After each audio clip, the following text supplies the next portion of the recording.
라이터 여름에입니다. 놀랍게도 저희 창밖의 영화가 3화인데요. 후원해주시는 분들이 계셨어요. 정말 감동. 저희가 1회 녹음할 때 아무도 안 들을 거라고 생각했는데 듣는 것뿐 아니라 정말 따뜻하게 저희한테 후원도 해주시고 또 댓글도 너무 많이 달아주셨습니다. 감사합니다. 너무 감사드리고요. 네, 한번 은선 씨가 어떤 분들인지 소개해 주시겠어요? 네. 체리데이님, 마음하늘님, 아보카도 김치킨님이 후원을 해주셨습니다. 너무 감사합니다. 감사합니다. 네, 아직 어디다 쓸지는 안 정했지만 저희가 잘 갖고 있다가 더 좋은 방송을 만드는 데 사용하도록 하겠습니다. 그리고 또 저희가 드디어 인스타, 이메일, 트위터 같은 걸 만들었습니다. 네. 저희 그리고 후원 제 단팥에서 단팥 팟빵 네 뜻밖의 GPS. 네, 저희 들으시는 팟빵으로 후원을 보내주셨어요. 너무너무 감사한데요.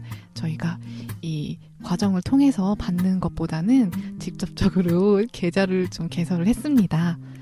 이쪽으로 마음을 좀 보내주시면은 저희가 조금 더 수월하게 받을 수 있을 것 같아요. 네, 뭐 그냥 작게라도 정말 마음을 표현하고 싶다 하실 때 팟빵 후원보다는 지금 말씀드리는 저희가 개설한 계좌로 후원해 주시면 더 큰 힘이 될 것 같아요. 네, 예린 씨가 소개해 주세요. 네, 계좌는요. 카카오뱅크고 계좌번호 3333-08-3983-895 예금주 주예린?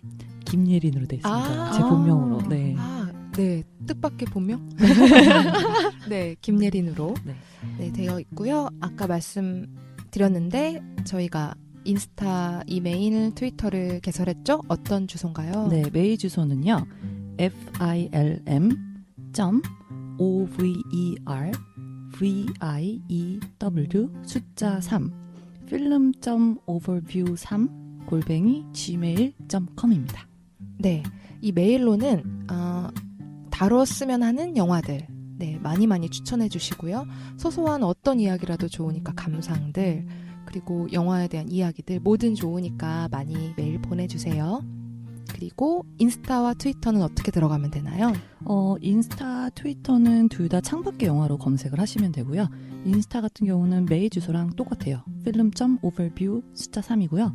트위터는 점은 없어요. film.overview 숫자 3 이렇게 되어 있습니다. 네, 약간 복잡하실 것 같은데 게시판에 또 각종 팟캐스트 게시판들에 저희가 메일 주소 등등을 올려놓을 테니까 그곳을 참고해 주세요. 네, 그러면 오늘 3화도 재밌게 들어주세요.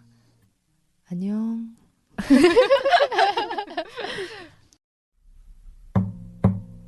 커다란 창문을 열고 난 그냥 영화를 보네. 창밖의 영화. 영화를 보고 나서 누군가와 이야기하고 싶으실 때 있으시지 않으셨나요? 그럴 때 창밖의 영화를 들으시면 됩니다. 네, 저는 영화감독 서은선이고요. 예, 저는 싱어송라이터 여름에입니다. 네, 배우 주예린입니다. 정말 어색하네요. 3화째인데요. 여전히 굉장히 오프닝을 어색하게 열고 있습니다. 어려워요. 어렵네요. 네, 어렵죠? 어렵지만 그래도 시작이 됐네요. 꾸준하게. 네, 한 주간 잘 지내셨나요? 네, 잘 지내셨나요? 네. 네, 잘 지냈습니다. 저는 가족여행 갔다 왔어요. 그래서 어저께 와서 즐겁게 놀고 왔고요. 두 분은 기억에 남는 거 있으셨어요? 지난주에? 저도 그냥 일하는 기억밖에 없네요. 예린 씨는? 전 저번에 말했는데 지난주에 갔다 온 H.O.T 콘서트에 여운이 너무 길게 남아서 요즘에 17년 만에 덕질하느라고 너무 바쁘게 지내고 있습니다. 네, 예린 씨는 아멜리에 편 들으시면 아시겠지만 그 과거의 추억을 곱씹는 걸 좋아하십니다. 그래서 지금 H.O.T 콘서트의 여운을 여전히 즐기고 계시고요. 네. 저희 오늘 드디어 한국 영화를 다루게 됐죠. 네. 네. 한국 영화. 두 분이 추천을 해주셨어요. 네. 사실 저는 봤는데 기억에 잘 가물가물했다가 이번에 두 분의 추천을 통해서 보게 됐습니다. 다시 한번. 네, 그러면 영화를 소개해 볼까요? 네. 네, 오늘 영화 뭔가요? 손재공 감독님의 2층의 악당. 네, 2층의 악당이라는 영화고요. 이 영화는 2010년 작품이죠. 네. 네, 2010년에 벌써 8년이 지난 영화인데 이 손재공 감독님의 전작 달콤 살벌한 연인이 데뷔작인데 굉장히 네. 주목을 받았었어요. 두 네. 분은 이 영화도 보셨나요? 네, 봤습니다. 네, 저도 봤어요. 저만 못 봤군요. 아, 네, 저는 이번에 추천을 통해서 2층의 악당을 봤고 기회가 되면 이 달콤 살벌한 연인도 챙겨볼 생각이에요. 네. 두 영화를 비교했을 때 어떠세요? 좀 어느 게 더 매력 있다 혹은 둘이 좀 이 감독님의 색깔이 묻어난다 이런 느낌이 있으신가요? 저는 전작을 안 봐가지고 두 영화 다 매력이 다 좀 비슷하면서도 다른데요. 저는 이 영화 다시 한번 보면서 달콤살벌한 연인도 다시 봤거든요. 다시 봤는데 우열을 가리기 어려운 것 같아요. 저는. 네. 그래요? 더 보고 싶어지네. 코미디인가요? 달콤 살벌한 연인. 네, 비슷해요. 장르를 뭔가 구별할 수 없을 음. 그런 게 매력이라고 생각을 하는데 네. 그런 비슷한 느낌이고 저도 두 영화 다 좋아해서 우열을 가리기 힘들다고 생각을 하는데요. 뭔가 약간 달콤살벌한 연인은 20, 30대의 느낌이고 2층의 악당은 30, 40대의 느낌이라고 해야 되나? 맞네요. 네. 등장인물의 나이 때문에 그런 건 아닐까요? 그럴 수도 있는데요. 그 살짝 톤 자체가 네, 그런 이상한 느낌이 들어요, 저는. 그 네. 영화에도 그 한석규 나이가 되게 중요하고요. 그리고 실제로 김혜수가 35살로 나오고 네. 한석규가 자기가 주장하는 바로는 6, 7년생이라고 주장을 하는데 그게 좀 중요해요. 네. 30, 40대가 중요해요. 맞아요. 달콤살벌을 안 봐갖고 그 주인공이 최강희하고 남자 누구였나요? 박용우 배우. 네. 네. 그럼 둘 다 30대였으니까 그런 최강희 배우는 그때 20대 20대 아니었을까요? 수도. 모르겠네요. 그러니까 그 느낌이 맞을 수도 있겠네요. 그럴 수 있네요. 그 제가 기사를 찾아보니까 손재공 감독님이 현재 영화를 준비하고 계시는데 네. 해치지 않아라는 영화가 곧 나온다고 합니다. 그죠. 네, 주인공은 안재홍 배우, 강소라 배우. 네. 점점 젊어지네요. 다시 역으로 젊어졌네요. 네. 오디션 봤는데 떨어졌어요. 저희가 그 얘기 했었는데 지난주에 밥 먹으면서 네. 그 갑자기 네, 짠해지죠. 드릴 말씀. 그러니까요. 근데 또 나중에 성공하셨을 때 저희 팟캐스트를 통해서 소식을 전하실 수 있잖아요. 감독님 계신가요? 손재건 감독님 듣고 계신다면 주예린 배우님을 기억해 주세요. 저 왜 떨어뜨리셨죠? 아니 주 배우님이 얼마나 지금 손재건 감독님 그 팬이라고 저희한테 또 말씀도 해주시고 해갖고 근데 또 기회가 있을 거예요. 그렇죠. 네. 네, 오래 살아야지. 언젠가 40, 50대 영화를 다시 한번 다룰 때. 네. 그렇죠. 요새 100세 시대니까 그럼요. 언젠가 또 기회가 있을 거라고 저는 생각합니다. 네. 네. 좀 시작이 이상하긴 한데 이제 본격적으로 영화를 시작을 해볼게요. 말씀드렸듯이 감독님은 손재곤 감독님이시고 배우는 한석규 배우, 김혜수 배우가 주연을 맡았습니다. 이제 줄거리를 시작을 해볼게요. 오늘도 두 분이 좀 끼어들어 주시면 될 거예요. 네. 네. 이 영화는 영화가 시작이 되면 뭔가 어두침침한 곳에서 두 남자가 불법적인 거래를 하고 있는 모습이 보여요. 한 남자가 팔려고 하는 거는 청화용문 닭이라는 귀한 찻잔입니다.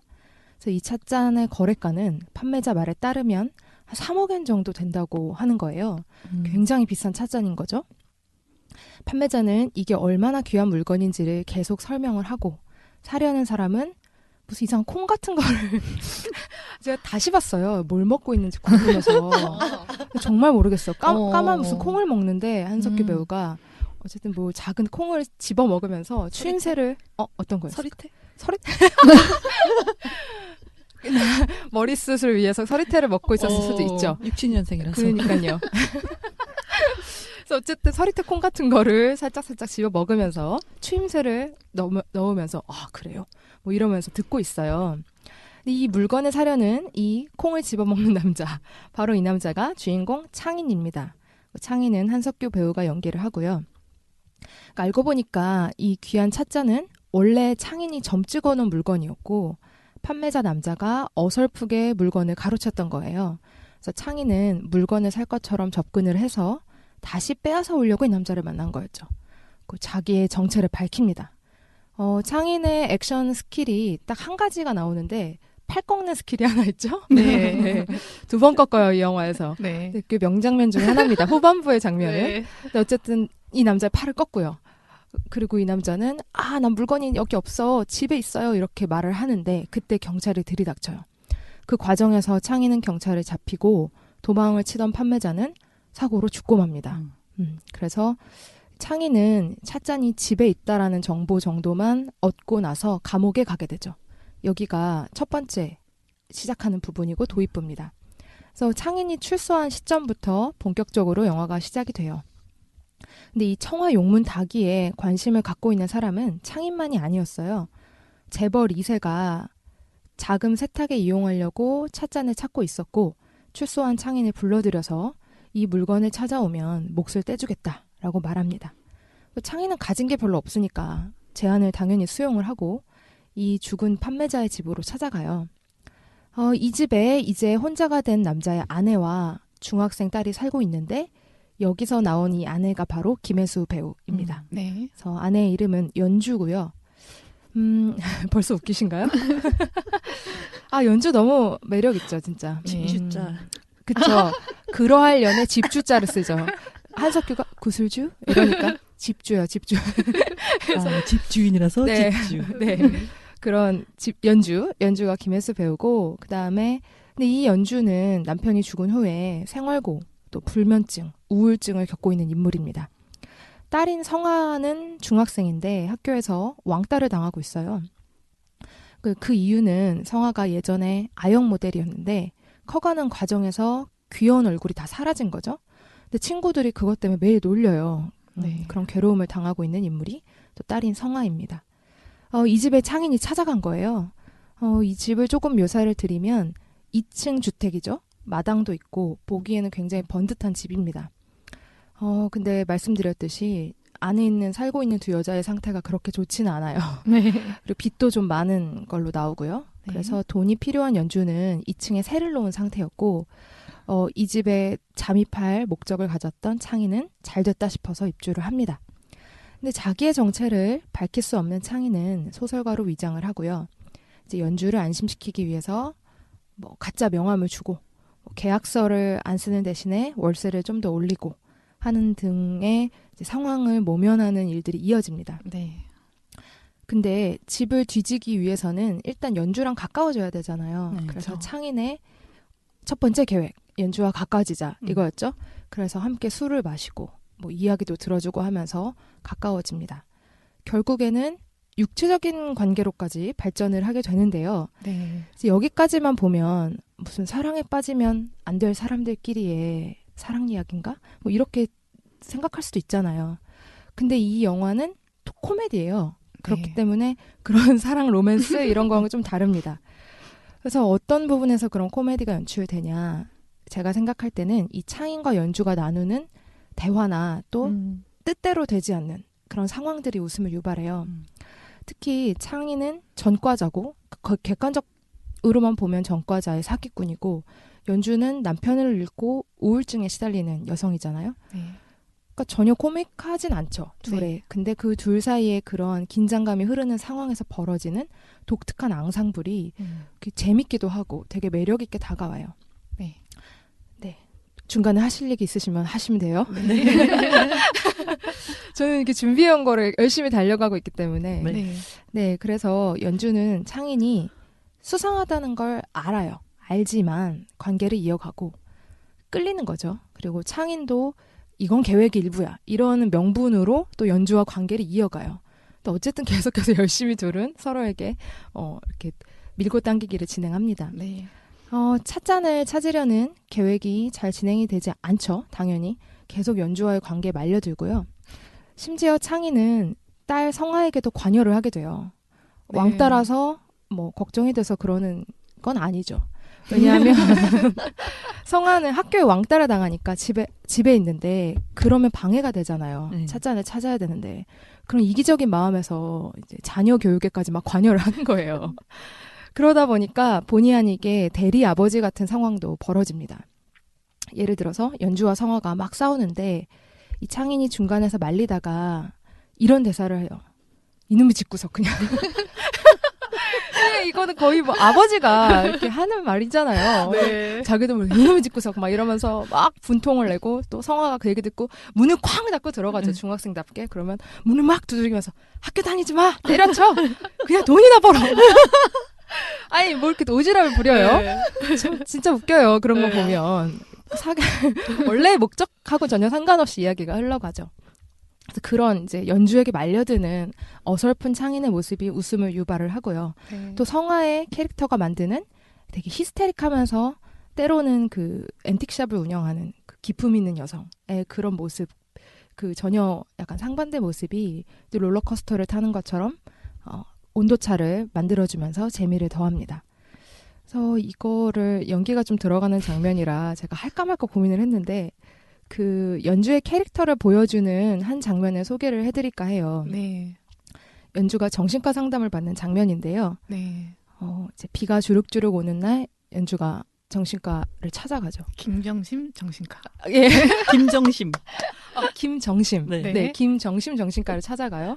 근데 그 이유가 여잔 줄 알고 찾아가는데 의사는 되게 깐깐하게 생긴 맞아요. 안경도 조그매 알도 그런 이제 굉장히 남의 말 안 들을 것 같은 입술도 약간 이렇게 좀 얇아가지고 눈도 좀 째지고 뭐라고 해야 되나 이렇게 불만이 많아 보이는 그런 얼굴을 하는 의사예요. 실제로 어쨌든. 좀 까칠하게 말을 하죠. 네, 그렇죠. 근데 이제 그 연주는 약간 옷을 살짝 여미고 정면이 아니라 몸을 살짝 틀어가지고 곁눈으로 의사를 이렇게 보고 있어요. 근데 의사가 연주의 심기를 자꾸 건드리죠. 연주가 약이 잘 듣지 않는 것 같다. 막 이렇게 얘기를 하니까 요즘에도 술 안 드시면 못 주무세요? 막 이렇게 말을 하는 거예요. 네. 그럼 연주는 저는요, 근데 소주 같은 건 안 먹고요. 와인이나 맥주만 마시거든요. 막 이런 식으로 자기를 또 방어하죠. 네. 근데 또 의사가 요즘에도 자주 짜증이 나고 그러세요? 막 이래요. 네. 막 속을 박박 긁어요. 이제 여기가 제가 소개하려는 장면인데 연주가 이렇게 말합니다. 선생님, 제발 그렇게 째려보지 마세요. 눈에서 무슨 면도날이 팍팍팍 날라올 것 같잖아요. 그 다음에 이런 부분이 연주에 제가 진짜 이런 말은 실례인데요. 선생님 눈빛이 좀 안 좋아요. 할 말은 정말 다 해요. 네. 네, 이게 바로 연주입니다. 하고 싶은 말은 다 하고 마는 성격. 그죠. 네, 그런 뭐 어떻게 보면 히스테릭하다고 볼 수 있지만 전 또 화끈하다고도 생각해요. 그래서 어쨌든 이런 악당, 2층의 악당인 의문스러운 창인하고 톡 쏘는 연주 사이에 밀고 당기기가 이 영화의 매력이라고 보시면 돼요. 네.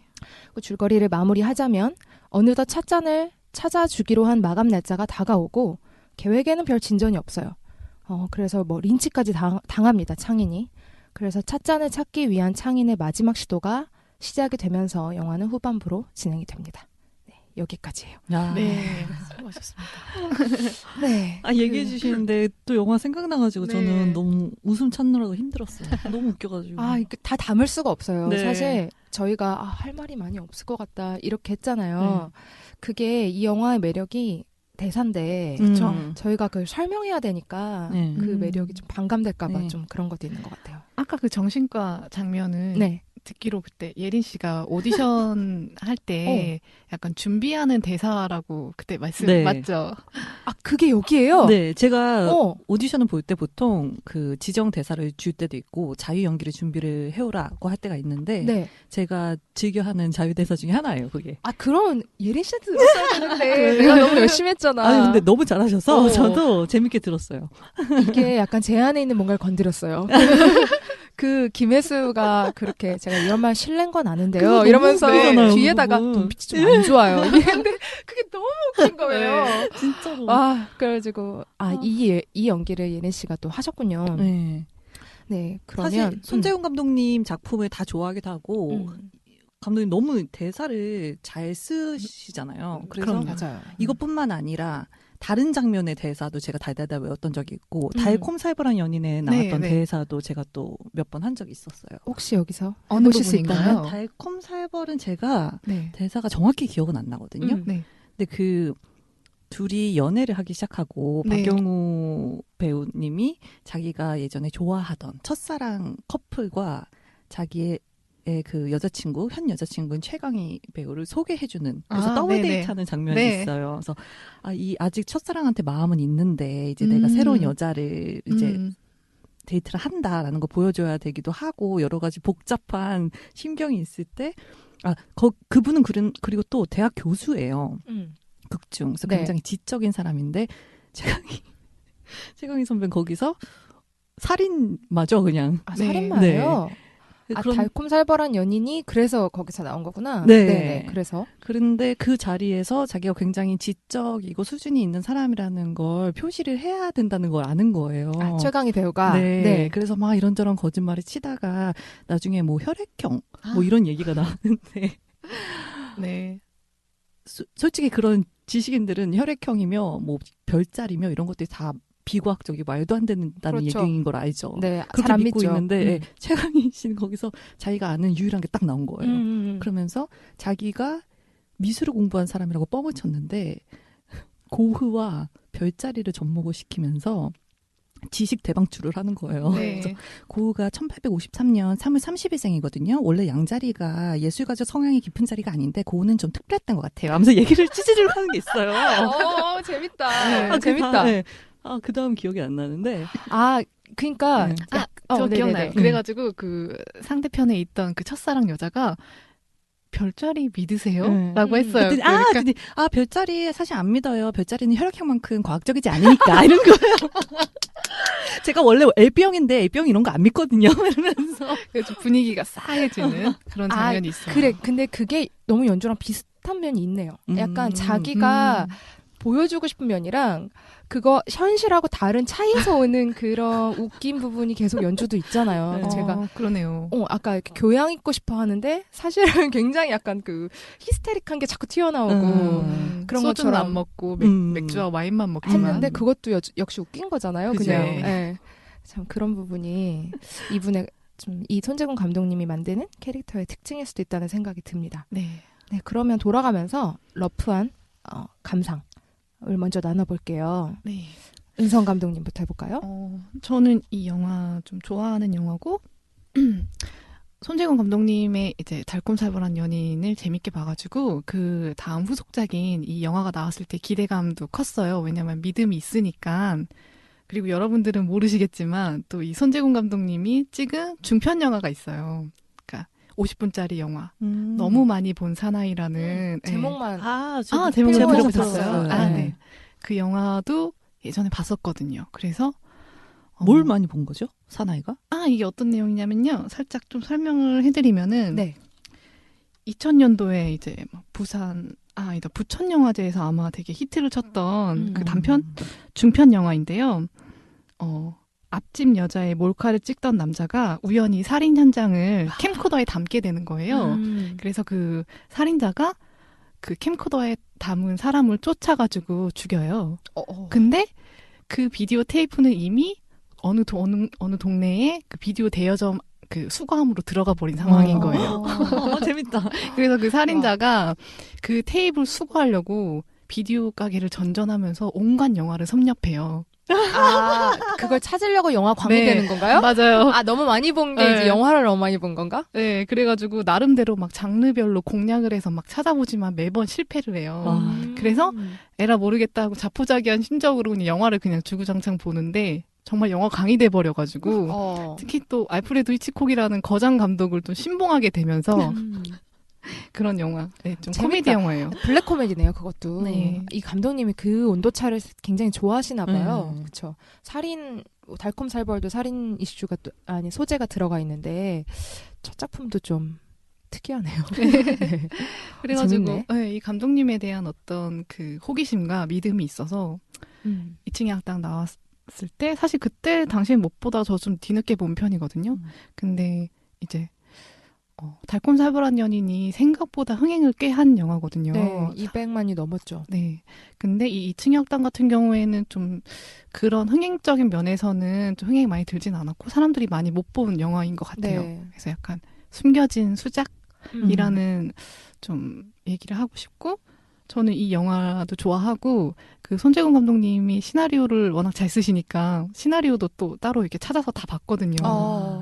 어때요? 시나리오도 잘 재밌어요. 디테일한 네. 편이에요? 아니면 좀 애드립이 그래도 허용되는 그런 건가요? 거의 그대로 나오는 것 같아요. 음. 네. 시나리오랑 영화랑 다르지 않고 거의 나오고 일단 영화를 먼저 보고 시나리오를 보니까 캐스팅 또한 워낙 잘하신 것 같다는 네. 생각이 들더라고요. 네. 그 배우들이 워낙 잘 그 대사들을 다 잘 살려가지고 대사들이 굉장히 많이 나오잖아요. 근데 시나리오도 되게 재밌게 봤고 영화도 재밌게 이제 봤죠. 그리고 이 영화 같은 경우에는 어떤 그 달콤살벌한 연인들이랑 비교를 하자면은 좀 극단적인 캐릭터가 나오잖아요. 그 영화 안에는. 근데 2층의 학당 같은 경우에는 도시 어딘가에 있을 것만 같은 그런 좀 쓸쓸한 사람들이 대거 나와서 좀 공감이 많이 갔던 그런 영화였던 것 같아요. 네, 좋습니다. 예린 씨는 어떻게 보셨어요? 저도 이 영화 굉장히 좋아하고요. 네. 지난번에 아멜리에 녹음하면서 저희가 그런 얘기 했잖아요. 보면 행복해지는 영화다. 근데 저는 이 영화를 제가 보면 되게 행복해져요. 뭐 영화가 보통 관객들한테 전하고자 하는 뭐 메시지 이런 것들에 굉장히 집착을 많이 하잖아요. 네. 근데 이 영화는 그런 거에 굳이 이렇게 얽매이지 않아도 그냥 이 영화에서 주는 분위기, 농담, 맞아. 그리고 아까 말씀드렸듯이 분별할 수 없는 장르 이런 거에서 오는 신선함 이런 게 저를 너무 엔터테인 할 수 있는 충분한 그런 매력이 있다고 생각을 하고요. 저도 감히 사람들한테 손재gun 감독님은 뭐 우리나라에서 거의 시나리오를 가장 잘 쓰시는 분이 아닐까 이런 얘기를 많이 하거든요. 그래서 뭐 이야기, 플롯 이런 것도 중요하지만 전 또 배우다 보니까 캐릭터, 인물들을 굉장히 많이 보는데 감독이 영화를 보면은 등장했던 인물들이 생각이 안 나는 인물들이 없어요. 근데 그게 비단 배우들이 연기를 잘해서뿐만이 아니라 제가 보기에는 이제 글로 써놓았을 때부터 이미 캐릭터들이 완성도가 굉장히 높은 수준이다라는 생각이 들고 뭐 자질구레한 것들을 안 넣는 그러니까 거기 있어야 하기 때문에 존재하는 사람들 이런 생각이 드는 거죠. 그래서 그런 면에서 굉장히 좋아하는 영화입니다. 네, 진짜 독보적인 캐릭터기는 해요. 한국 영화를 저도 요새는 많이 안 보는데 제가 그 폭력신이 나오는 장면이 많으면 잘 영화를 못 보는데 저도 그래요. 안타깝게 요새 한국 영화들이 살인과 폭력신이 너무 많아서 저도 예전만큼 많이 보지는 않아요. 근데 이 2층의 학당 2010년 작품인데 확실히 독특한 캐릭터 그리고 입체적인 캐릭터 그리고 고민을 되게 많이 한 캐릭터라는 생각이 들었어요. 근데 그게 또 대사로 구현이 되는데 그 대사를 감독님이 다 쓰셨다고 하면 굉장히 센스가 있으신 분 같다는 생각이 저도 들었습니다. 이렇게 저희 전반적으로 재밌다 그리고 캐릭터가 좋다 이런 이야기들이 공통적으로 나오고 있어요. 이번에는 연출과 연기에 대한 얘기를 좀 해볼까요? 네. 연출부터 가볼까요? 이 영화는 장르를 규정할 수 없다고 이제 예린 씨가 말했듯이 이 영화 안에는 굉장히 많이 장르가 혼합이 되어 있어요. 그런 점들이 이 영화만의 어떤 매력으로 볼 수도 있을 것 같아요. 반면에 조금은 이게 무슨 영화지라고 혼란스러워 하실 분들도 있을 것 같기는 해요. 이 영화는 창인이라는 인물이 비밀이 있는 집안에 잠입을 해서 이제 무언가를 캐내려고 하는 점에서는 외피적으로는 탐정 영화의 어떤 전형을 가지고 오고 있고요. 그리고 또 창인과 연주가 쉴 새 없이 막 이야기를 하면서 사랑이나 아니면 감정이 이제 쌓이는 과정은 어떤 로맨틱 코미디의 전형을 또 가져오기도 해요.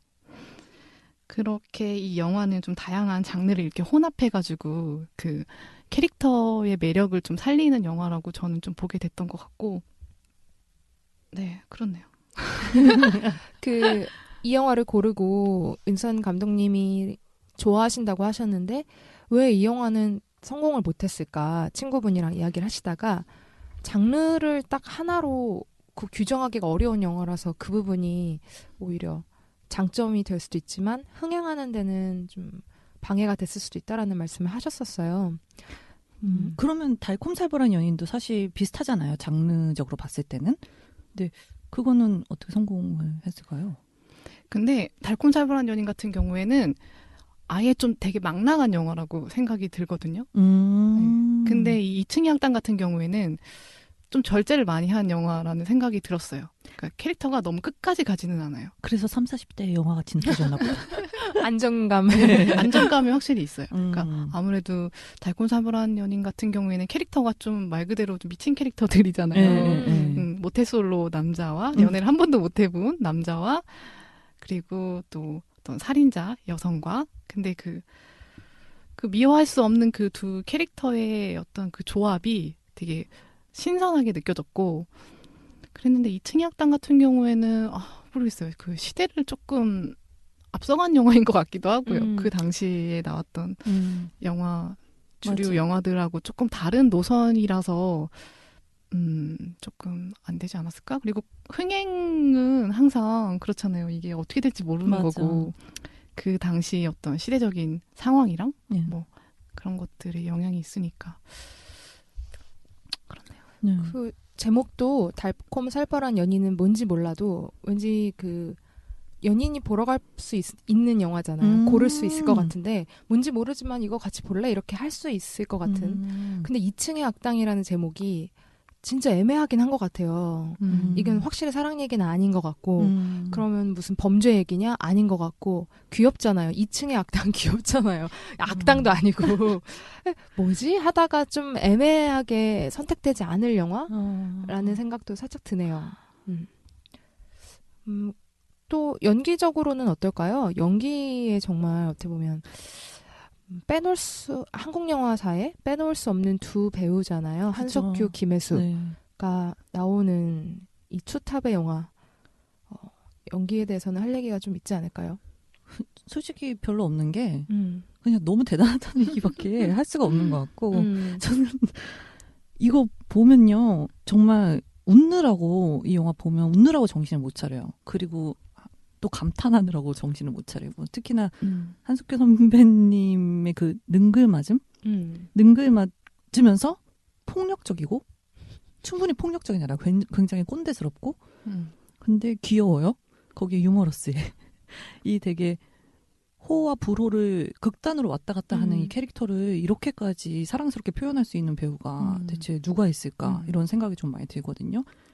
그리고 왜 성우 출신이시잖아요. 네. 한석규 선배님이. 다른 영화들에서는 오히려 그런 느낌을 잘 못 봤는데 이 영화 보면 말하는 투나 목소리 같은 게 굉장히 약간 자기적인 느낌이 들잖아요. 네. 그래서 사짜 같다는 말도 나오는 것 같고 영화 안에서. 목욕탕에서 말하는 그죠. 것처럼. 그렇죠. 네. 그게 또 자칫하면 굉장히 오버스럽고 이상하게 들릴 텐데 저 사람 캐릭터 만들어내기 위해서 뭐 네. 너무 노력했다라고 들릴 수도 있을 텐데 어떻게 이렇게 스무스하게 잘 그걸 가지고 오셨는지 너무 경이로운 것 같고 김혜수 선배님 같은 경우는 제가 보기엔 우리나라 영화계에서 좀 이렇게 틀에 박힌 여성 캐릭터들 그런 데서 탈피를 하고 새로운 인물들을 창조를 하고 또 거기서 자기만의 이제 배우로서 입지를 다져나가는 거의 선두자 그런 역할을 하고 계신 선배님이 아닌가 이런 생각이 좀 들거든요. 그래서 굉장히 센 캐릭터도 많이 하셨잖아요. 그쵸. 뭐였죠? 뭐 차이나타운이나 네. 뭐 타짜. 최고는 타짜도 최근에는 그렇고. 미혹? 네. 안 봤는데 네. 그렇죠. 얼굴 없는 미녀 같은 네. 영화도 원탑으로 나오신 게 있었고. 그래서 저는 김혜수 선배님이 일종의 그런 책임감을 갖고 계신 분이라고 생각을 해요. 맞아요. 그냥 자기가 하고 싶은 역할을 하거나 뭐 돈을 쫓아서 하거나 뭐 그런 게 아니라 이 영화계에서 내가 할 수 있는 일이 뭐가 있을까를 항상 염두에 두시고 작업을 선택하시는 것 같은 그런 게 좀 있는데 오히려 약간 이런 평범한 여성을 연기를 했을 때 더욱 굉장히 강한 인상을 받는 게 저는 있었거든요. 그래서 이 영화도 그랬고 벌써 한 1, 2년 됐나요? 시그널이라는 드라마 있었잖아요. 네, 네, 거기서 엄청 인기가 보면은 많았죠. 네, 그 드라마. 여형사 역할을 하시면서 과거와 현재로 오가는 음. 그런 굉장히 그런데 사랑하는 사람을 잃으면서 굉장한 상처를 받고 어느 정도 마음을 닫고 또 차가워지고 흔히 말하는 세지는 우리가 아는 김혜수 선배의 모습으로 현재를 연기를 해요. 근데 과거에 자기가 좋아하던 남자가 있었을 때 또 굉장히 순애보적인 20대 소녀의 네. 그런 연기를 또 굉장히 색다른 온도에서 보여주시거든요. 그게 어색하지 않고 어색하지 네. 않다고 네. 들었어요. 저도 전 못 봤거든요. 네. 너무 좋았고 저는 오히려 그 두 개를 딱 놓고서는 현재와 과거 중에 어떤 모습이 더 좋냐라고 말하면 그게 더 좋다고 말할 수 있을 정도로. 그래서 굉장히 평범한 소위 말하는 평범한 여성들의 역할도 너무 훌륭하게 소화를 해내시는 분임에도 불구하고 여러 가지를 시도하시는 사람인 것 같아서 배우를 뛰어넘어서 인간으로 봤을 때 저는 굉장히 존경스러운 그런 마음이 좀 생기는 분이에요. 그쵸. 네. 최근에는 또 신인 감독들이랑 이제 장편 데뷔하시는 신인 감독과 함께 작업을 하면서 어쩌면 그 뭐 투자나 배급이나 이런 부분에서 많이 힘을 심어준 역할을 또 하시기도 했죠. 네. 맞아요. 그 제가 찾아본 거에 따르면 이 2층 약당에서는 시나리오를 이제 읽어본 이후에 미팅을 김혜수 배우랑 감독이랑 했을 때 김혜수 배우가 창인하고 연주 사이에 좀 더 케미를 더 만들었으면 좋겠다. 아무래도 사람들은 그 두 사람에 더 집중하게 돼 있다. 관객들은 어쩔 수 없이. 네. 근데 원래는 그 둘이 그렇게까지 처음에는 그렇지 않았나 봐요. 그렇게까지 많은 관계들이 쌓아가는 얘기가 이제 최종본보단 덜했던 모양이에요. 초반에는. 근데 김혜수 배우의 그 조언을 받아들였다고 감독님이 인터뷰를 했더라고요. 근데 그런 거 보면 저는 그 부분이 사실 이 영화의 가장 성공한 부분이라고 보거든요. 저는 오히려 더 있었으면 좋겠다는 생각이 들었어요. 네. 그 창인과 연주의 맞나요? 연주? 창인과 연주 사이에 그 밀당이 더 나와도 하나도 안 지루했을 것 같아요. 오히려 다른 부분을 쳐낸다 하더라도 저는 그 둘 사이에 뭔가 케미를 더 보고 싶다는 생각이 들었었는데 그런 얘기도 제가 인터뷰를 읽었습니다. 그러면 혹시 은성 감독님은 김혜수 배우 혹은 한석규 배우의 다른 작품들과 같이 얘기를 해보면 좋을 것 같은데 다른 작품들 중엔 어떤 거 좋아하세요? 한석규 배우 나온 영화 중에 가장 좋아하는 것은 8월의 크리스마스. 저도. 그리고 그때 그 사람들? 그건 못 봤어요. 베를린에서도 좋았어요. 저는. 베를린은 봤어요. 네. 그랬고 김혜수 배우는 저는 그 드라마도 재밌게 봤는데 그 뭐죠? 직장의 신. 예. 그 맞는 계약직 여성 캐릭터. 진짜 좋아요. 그것도 너무 재밌게 봤고 그래서 사실 뭐랄까 그 영화 안에서 뭐든지 만능으로 해내는데 그게 좀 코믹하게 그려지잖아요. 그런 연기도 너무 좋았고 근데 이 2층의 학당에서 이제 김혜수 배우가 저는 연기가 너무 좋았던 게 코미디를 되게 의식하지 않고 연기를 해서 너무 좋았던 것 같아요. 그냥 말 그대로 히스테릭하고 신경쇠약 직전에 그 여성을 그냥 연기하고 있거든요. 근데 거기서 이제 우리가 웃음을 유발하게 되는 건데 코미디를 막 의식해가지고 뭐 오바를 한다거나 아니면은 그게 막 그런 건 없었어요. 게 전혀 없었고 그런 지점들이 되게 좋았던 것 같아요. 그리고 저는 이거 친구랑 같이 봤거든요. 2층의 약당을 다시 한번 보는데 근데 친구가 언뜻 이제 김혜수 배우가 뭐 마지막 장면에 거의 후반부에 창인과 카페에서 대화를 나누고 이제 쓱 쳐다보는 장면이 있어요. 근데 친구가 타짜네 이러더라고요. 그러니까 워낙에 많은 영화에서 존재감을 독보적으로 드러내다 보니까 그런 이미지들이 고정돼 있잖아요. 그런데도 불구하고 매 영화마다 이렇게 다른 역할들로 이렇게 보여진다는 게 너무 대단하고 좋았던 것 같아요. 네. 저는 그 첫사랑이라는 김혜수 배우가 봤어요. 진짜 좋잖아. 이명세 감독인가? 아닌가? 맞아요. 누구지? 네. 그 되게 옛날 영화인데 거의 근데 저는 그 영화를 다시 보려고 그냥 기억이 가물가물해서 근데 구해지지가 않는 거예요. 네, 잘. 저도요. 근데 그때 어렸을 때 그 영화를 제가 텔레비에서 본 다음에 음.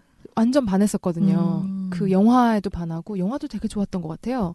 그리고 김혜수 배우가 하는 연기도 약간 쇼컷인가요? 쇼컷하고 네. 그 소녀 자전거 역할. 타고 막 맞아요. 그랬던 것 같아요. 다시 보고 싶은데 그걸 네. 못 봐갖고 제가 말을 많이 못하겠네요. 근데 어쨌든 그 영화 속의 김혜수와 뭐 얼굴 없는 미녀나 뭐 차이나타운의 김혜수가 또 있고 또 저는 짝이란 드라마 아세요? 스튜어디스로 그러네. 나왔어. 진짜 좋아했어요. 네네. 일요일마다 안재욱, 하던. 네네. 저 그 그대 드라마 진짜 내 곁에 빈자리 이거 아닌가요? 와 노래 좀 불러보세요. 보이나요? 그대 아직도 내 마음 모르나요? 뒤에 뭐지? 들어본 것 뒤에 같아. 뭐지? 해가 져도 아, 달이 져도 못 잊은 사람. 맞아요. 맞죠? 맞아요. 아, 이거 진짜 우리는 기억하는데 좀 젊은 사람, 어린 친구들은 이해를 못할 것 같긴 한데 김혜수 배우가 스튜어디스로 나와가지고 맞아요. 막 안재욱이랑 알콩달콩하는 관계였나? 상대 그랬어요? 남자 배우 상대 남자 배우가 모르겠네. 안재욱이 아닌가? 어쨌든 그 드라마에서 너무 귀엽거든요. 그러니까 막 음. 귀여운 말 그대로 청순한 귀여운 뭐 소녀 같은 귀여운 게 아니라 되게 약간 이렇게 새침한 그런 귀여운 아가씨 역할이었던 것 같아요. 그런 것도 있고. 그러니까 김혜수 배우가 하는 연기를 보면 너무 다채로워가지고 그 영역이 너무 다채롭고 또 사극에도 많이 나오잖아요. 막 관상이나 그렇네. 뭐 몇 군데 나왔을 텐데. 드라마 장희빈도 나왔던 것 같아요. 맞아요. 장희빈도 나왔었고 또 장희빈에서는 힘 좋은 장희빈으로 유명해가지고 나중에 사약받는 장면에서 그 사약 버둥거리는 장면 찍을 때 되게 힘들었다는 얘기도 어디서 본 것 같네요. 근데 진짜 진짜 말하니까 다양하죠. 되게 대단하다는 생각이 드네요. 정말 90년대부터 지금까지 그럼요. 쭉 그 정말 전성기가 끊임없이 맞아요. 데뷔를 중학교 때 했을 것 같은데 거의 그랬을 거예요. 네, 정말. 지금까지 맞아요. 거의 한 번도 그 탑의 자리에서 내려온 적이 없는 배우라는 생각이 들어요. 드라마와 영화를 다 오가고 토크쇼도 있잖아요. 맞아요. 김혜수 플러스 유. 맞아. 진짜 플러스 유. 재밌었는데. 그 H.O.T 데뷔 무대를 소개해 주셨어요. 아, 그래요? 네. 아. H.O.T 하십니다 하면서. 그렇구나. 그래서 제가 남다르게 이렇게 애정이 또 있나 봐요. 저도 음. 몰랐는데. 그때 나이가 사실 그러면 한 20대 후반 30 초반이었을 거 아니에요. 그렇게 토크쇼도 하고 뭐 드라마도 워낙 많이 나왔을 때. 그렇겠죠? 근데 항상 멋있는 맞아요. 어른 여자. 맞아요. 네, 항상 그런 멋있어. 당당하고. 항상 멋있고 그리고 시상식 사회를 맞아. 그 보통은 뭐 가족 오락관을 예를 들면 허참이 있고 여성 서브 MC가 바뀌는 구성이잖아요. 대개는. 근데 김혜수 배우가 청년 MC를 영화제. 볼 때는 항상 김혜수 배우는 고정이고 오히려 음. 파트너가 맞아요. 바뀌는. 그러니까 정말 독보적인 존재라는 생각이 드네요. 네. 요새는 또 김태리 배우랑 같이 자동차 선전도 하잖아요. 못 봤어요. 저는 어디서 봤는데 인터넷으로 봤는데 텔레비에서는 모르겠고 네. 그러니까는 근데 또 자동차 광고가 너무 잘 어울려요 두 분 다. 그래서 멋있다 생각했죠. 혹시 닥터봉이라는 영화 보셨어요? 그것도 봤는데 네. 기억이 안 나는 거예요. 본 것 같아요. 그때 이 한석규 맞아요. 배우랑 같이 맞아요. 나왔죠. 네. 제가 얼마 전에 다시 봤거든요. 얘기 다시 좀 본 게 해주세요. 아니라 사실 네. 처음 봤구나. 그래요? 근데 PM으로 찾다가 두 분이 다시 예전에 했던 영화가 또 있길래 찾아봤는데 되게 재밌는 거예요. 95년도 영화인데 그리고 그 툭탁툭탁 하는 케미가 2층 악당이랑 비슷해서 그 둘이 나중에 커서 다시 만나면 이런 모습이겠다라는 상상도 하게 되고 의사가 사기꾼이 되고 거기서는 노처녀로 닥터봉에서 근데 신기한 게 닥터봉에서도 노처녀 역할이거든요. 27인데 노처녀라고 부르더라고요. 줄거리에서는. 그런데 여기서 2층의 악당에서 35으로 나와요. 네. 예, 그냥 그렇다고요. 근데 저는 그 닥터봉에서 김혜수 배우님이 했던 대사 중에 하나가 결혼을 자기는 안 할 거다. 비혼주의자다. 그런 얘기를 하면서 사람들이 결혼을 하면 자기 가족들만 챙기고 이기적인 모습으로 변해가면서 세상을 사랑하는 방법을 잊게 된다. 그래서 세상이 이렇게 살기 힘들어지는 거다. 그래서 자기는 그러고 싶지 않다. 이런 얘기를 하더라고요. 그래서 저는 혼자 이렇게 상상의 나래를 펼쳐가면서 그랬던 여자가 만약에 남자를 만나서 결혼을 했는데 남자가 막 사기치다 죽고 유니크한 방법으로 남편은 죽고 네. 딸은 내 말 안 듣고 그러면 저렇게 우울증 걸릴 수밖에 없겠다라는 생각이 좀 들더라고요. 네. 맞아요. 재밌네요. 근데 진짜 저 김혜수 배우 연기 너무 좋았어요. 2층 약당에서. 그죠. 아까 은성 감독님 얘기처럼 자기가 웃기려고 하는 연기가 아니잖아요. 그리고 가끔 어떤 코미디를 보면 어떤 장면을 보고 웃어요. 막 웃어. 근데 지나고 나면 저 캐릭터가 저렇게 코미디언도 아니잖아요. 역할로서는. 근데 네. 왜 저런 행동을 하지? 개인기. 뭐 나오고. 개인기가 왜 갑자기 삶을 살아가다가 개인기를 보여주지 우리한테 이런 느낌이 들 때 저는 오히려 몰입이 안 되더라고요. 뭐 흔히 말하는 감초 역할 뭐 이렇게 해서 생뚱맞게 막 개그를 시전한다거나 근데 그런 데서 제가 웃음이 터지질 않는데 잘 이 김혜수 배우는 역할을 이해하고 몰입을 한 다음에 그 여성을 연기하는데도 거기서 빚어지는 그 블랙 코미디가 너무 재밌어요. 그리고 진지해서 더 좋은 것 같아요. 자기 그 역할에 몰입하는 정도가 뭐 웃겨봐야지 이런 게 아니라 정말 거기에 몰입해서 그 여자가 보여줄 수 있는 다양한 면을 보여주는데 그게 오히려 웃프다고 해야 되나? 네, 그런 면이 있더라고요. 저희도 모두 만족하면서 본 것 같네요, 연기는. 네. 혹시 다른 배우들 기억나세요? 그 창인 역할한 한석규 배우도 네. 그 예전에 드라마 서울의 달이라는 드라마에서 제비 역할로 나와요. 되게 맞아요. 능청스럽고 비열한 그랬던 캐릭터거든요. 것 같아요. 약간 겹쳐요. 창인하고, 제비잖아요. 서울의 달하고. 네. 아니 근데 은근히 그런 캐릭터를 많이 하셨어요. 초록물고기에서도 그러시고 넘버 3. 넘버 3. 아니 저는 너무 안 어울릴 것 같은데 딱 이렇게 사진으로 만약에 봤다고 쳐요. 그쵸. 네. 근데 또 하시면 그렇게 잘 어울려요. 근데 원래 사기꾼들이 얼굴만 봐서는 맞아요. 사기꾼 써있지 않잖아요. 뭔가 신뢰감을 주는 얼굴과 맞아요. 음성. 조연으로 나왔던 그 재벌 2세도 요새 좀 잘 나가신 엄기준인가? 엄기준. 네, 그분 있고 그분도 너무 웃겼고요. 그 자기 부하가 맞으니까 네. 갑자기 막 컴퓨터 하잖아요. 그게 너무 그러니까 상황을 설명드리면 창인이 재벌 2세한테 이렇게 의뢰를 받았는데 중간에 일이 틀어진 거예요. 왜냐하면 조폭 답답하니까 재벌 2세가 개인 행동을 해버린 거야. 그 자신의 부하들 조폭들을 좀 불러다가 일이 진척이 안 되니까 너네가 가서 해결해라 해서 약간 폭력적인 방법으로 그 집에 가서 막 도둑질을 하죠. 근데 당연히 해결이 안 되고 결국 창인이 이제 그거를 컴플레인 하려고 그 재벌 2세를 찾아가서 그 부하의 팔을 꺾어요. 팔 꺾는 게 유일한 기술이에요, 장인의. 근데 여기서 웃긴 게, 그 팔을 꺾은 다음에, 엉덩이를 때려요. 정말 팡팡팡 때리는데, 그게 웃기지 않아. 그러니까 뭐냐면, 우린 너무 웃긴데, 그 안에서는 무서워. 그러니까 무섭고, 재벌이세가 그걸 보고 나서, 갑자기 막 컴퓨터로 업무 보는 척을 하잖아요. 그게 너무 웃긴 거예요. 좀 굉장한 액션씬이다. 이 엉덩이 때리는 장면. 이러면서 그 부분도 또 영화를 좋아하게 된 한 요소였고. 그분이 또 명대사를 하시죠. 우리나라는 재벌 2세에 대한 사회적 편견과 반감이 너무 심하다고. 맞아요. 그 엄기준 배우가. 네. 네. 근데 굉장히 그 귀여움을 놓치지 않는 것 같아요. 맞아요. 다 모든 캐릭터가 다 귀여워. 맞아요. 그만큼 진지한 악역은 없다는 뜻일 수도 있고 어쨌든 전반적으로 다 호감형의 캐릭터들이 이 영화에 등장하고 있는 것 같습니다. 배우들도 연기하면서 재밌어 했을 것 같아요. 맞아요. 이런 깨알 같은 연기를 맛볼 수 있는 또 기회이기도 하잖아요. 좋았던 것 같아. 그래서 맞아요. 연출적으로 더 할 얘기가 있을까요?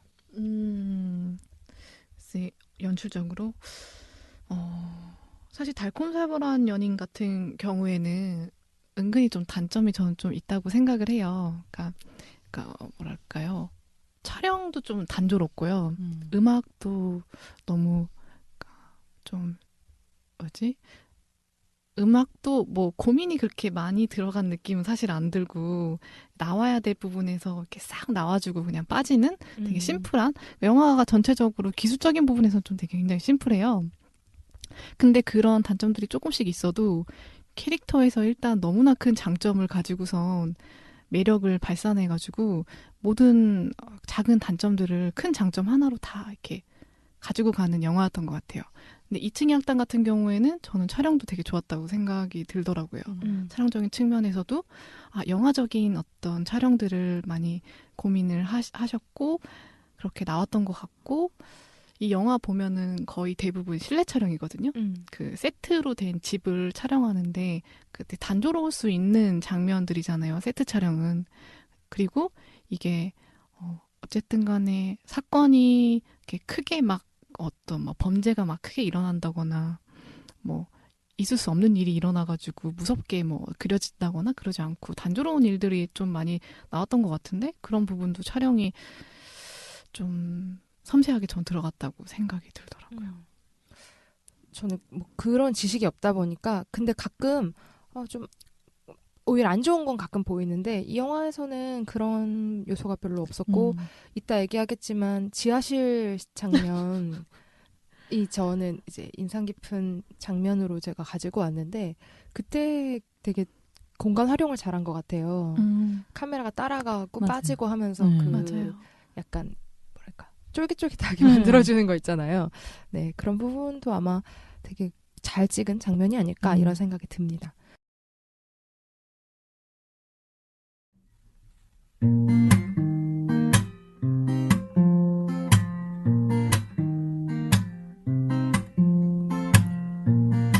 창밖의 영화는 2부로 이어집니다.